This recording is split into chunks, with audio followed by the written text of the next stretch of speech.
Vítam vás pri novom videu na kanáli Nechty odliv. Dnes si spolu prerobíme tieto moje 6-týždňové nechty. O maliček som žiaľ Bohu prišla, ale ostatné držali celkom fajn. Keďže nenosím rukavice, na ukazovákoch mi vytvrdol materiál, ako som robila nechty nejaké modelke.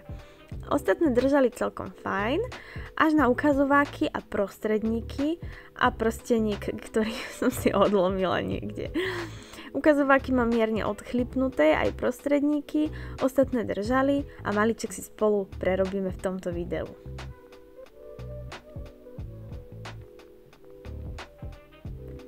V tomto kroku odstránime palec, používam na to karbidový nástavec, takýto kužel od Stalexu s modrým označením.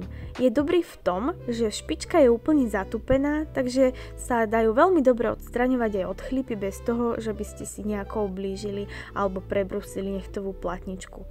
Ja odstraňujem materiál najskôr zhora nadol a potom idem okolo kožičky, prípadne odstránim špičkou aj nejaký odchlip.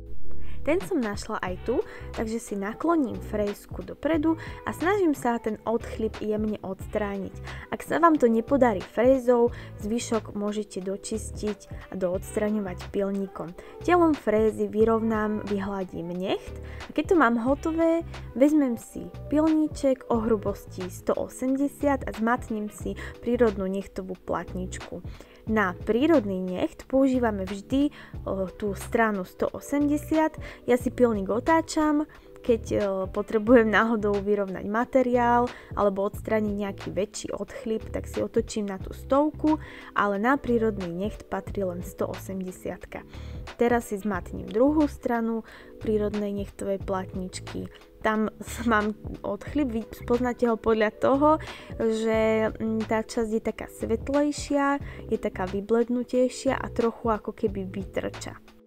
Takže si tento odchlipček musím doodstraňovať pilníkom, ale zároveň sa musím snažiť neprechádzať po prírodnom nechte príliš veľa krát, aby som si ho ešte viac nestenčila a neprebrusila. Keď to mám hotové, odstránim si všetok prach, ako vidíte, ukazovaky a prostredníky museli ísť takmer celé dolu.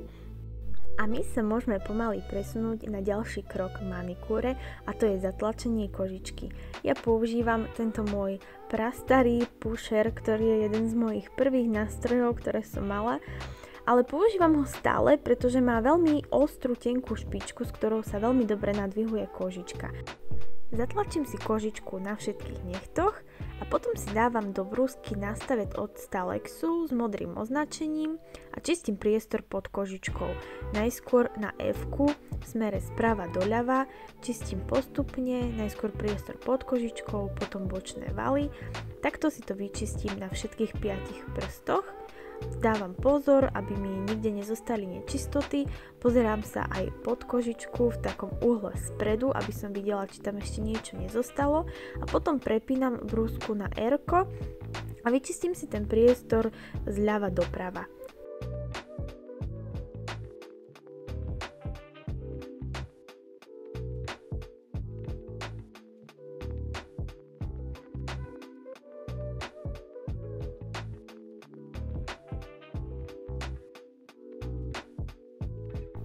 Keď mám priestor pod kožou vyčistený, beriem si svoje obľúbené nožničky, taktiež od Stalexu, sú to Expert 21/3, pretože ja mám menšiu ruku.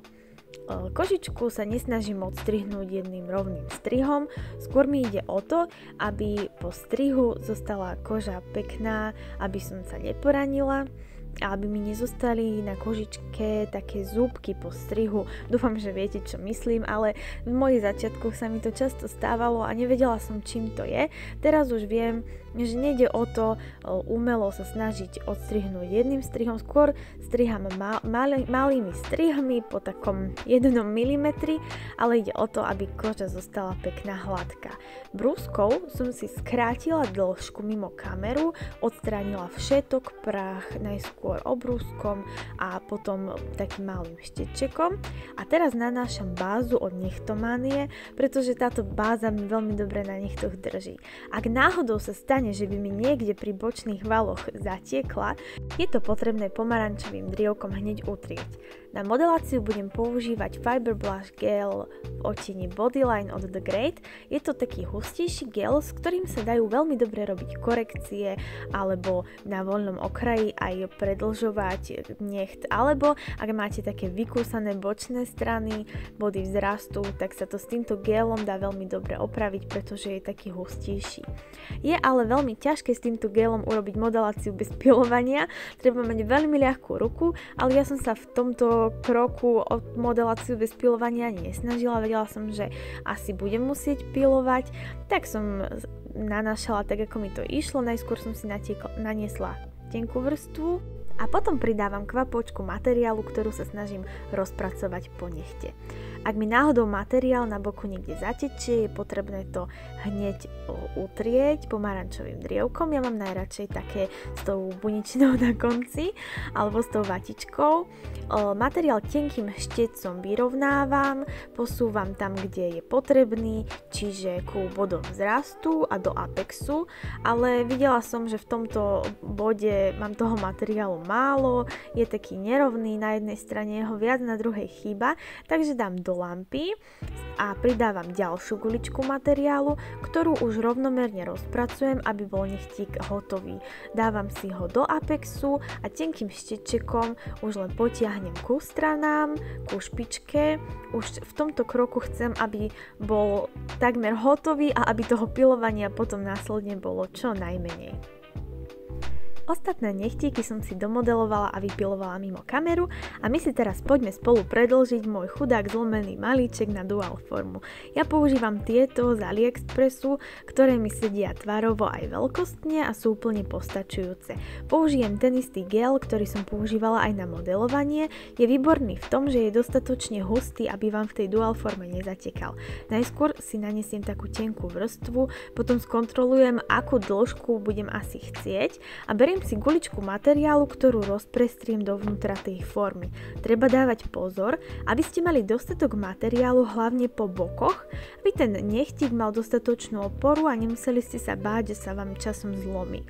Beriem si ďalšiu guličku materiálu, ktorú potom budem dávať hlavne do apexu a do tej dĺžky, ktorú budem chcieť. Keď to mám hotové a v tej dual forme pekne vyskladané, tak si vezmem malinkú lampičku, ktorú mám taktiež z AliExpressu a budem prikladať tak, ako som ukazovala, v smere z hora nadol a hneď dám pod lampičku, aby mi to zaschlo na pár sekúnd a potom dávam ešte pod veľkú lampu. Trošku sa mi tam urobila taká bublinka, ale tak snáď to nebude vadiť. Aj dolu mi to trochu vytieklo, ale to taktiež je možné podbrúsiť. Pilničkom som si prebrúsila okolo kožičky, niečo, čo mi vytieklo z tej formy.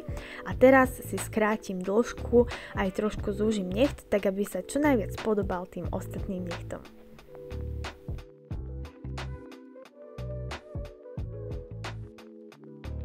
Keďže sa blížime k poslednému kroku, a to k dizajnu, je potrebné odstrániť naozaj všetok prach, ktorý nám doteraz mohol vzniknúť pilovaním. Najskôr obrúskom namočeným v cleaneri a potom takouto kefkou, ktorú si taktiež namočím v cleaneri a odstraňujem prach spod kožičky, z okolia nechtových valov, ale taktiež aj spod nechtu. A tu už sú hlavní aktéri dnešného zdobenia, a to sušené kvety, ktoré ja úplne zbožňujem. Vyberám si tieto svetlo rúžové, ktoré sa mi najviac páčili, nožničkami na manikúru si ich nastrihám, ja ich budem chytať do nevytvrdnutej bázy, ktorú si roztriem po celom nechte. Ak si zvolíte tento spôsob, musíte počítať s tým, že kvietky vám budú tak trochu vytrčať, takže to bude také 3D zdobenie, ktoré bude na dotyk cítiť, ale u mňa to bolo žiadané. Kvietky si naberám touto pinzetou, ktorou ich potom aj rozmiestňujem po nechte. To, ako si ich rozmiestnite, je naozaj už len vkusu, niekomu sa to môže páčiť ich menej, mne sa ich naopak páčilo viac. Najskôr som si tam dala také väčšie kvietky, potom som ich trošku tak rozdelila, rozdrolila na menšie kusky a tie som sa snažila pridať do medzier. To by sa dalo nahradiť aj zlatou fóliou, ale mne sa to páčilo takto.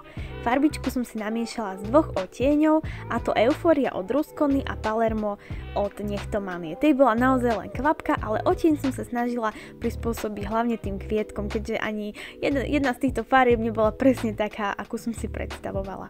Farbu nanášam v 2 tenulinkých vrstvách. Dávam pozor okolo kožičky, snažím sa čo najviac pod kožičku a čo najbližšie k bočným nechtovým valom, takisto aj na maličku a potom nanesiem druhú tenučkú vrstvu.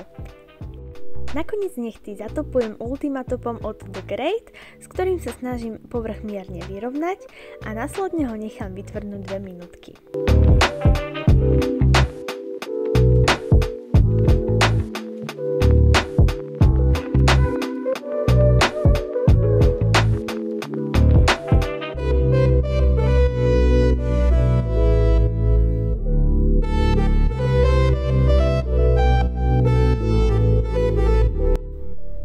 A tu už si poďme užiť výsledok. Dúfam, že ste si proces výroby týchto nechtov so mnou užili, že to bolo pre vás v niečom zaujímavé a ja dúfam, že sa budeme stretávať pri novom videu minimálne každý útorok. Budem robiť všetko preto, aby každé ďalšie video bolo pre vás stále lepšie a profesionálnejšie a budem vám veľmi vďačná za každý like, komentár alebo odber. Naozaj ma to veľmi motivuje v ďalšej práci. A to je pre toto video všetko, tak ja vám ďakujem, majte sa veľmi pekne, ahojte!